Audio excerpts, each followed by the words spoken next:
আসসালামু আলাইকুম সবাইকে। সবাই কেমন আছেন?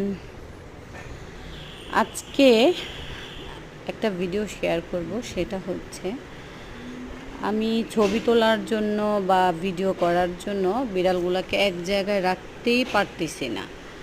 আর আমার ছেলে দেখেন, মানে এগুলাকে এনে দিচ্ছে, তুলে দিচ্ছে, তারপর তার তো নানা কথা, যেগুলো আসলে আমি তুলে ধরি নাই।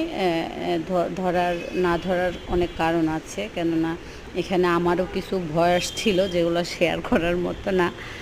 আর আমার ছেলে খুবই আনন্দের সাথে এগুলোর সাথে খেলতেছে, তারপর ওরা নেমে যাচ্ছে, দিচ্ছে, উঠিয়ে দিচ্ছে, তারপর আবার অনেক কথা বলতেছে। এই তো আমার এই ব্ল্যাক ডায়মন্ড এবং সোনালি ডায়মন্ডগুলা কেমন লাগতেছে সবাই অবশ্যই কমেন্ট করে জানাবেন। আর অবশ্যই ভালো লাগলে একটা ছোট্ট লাইক দিন।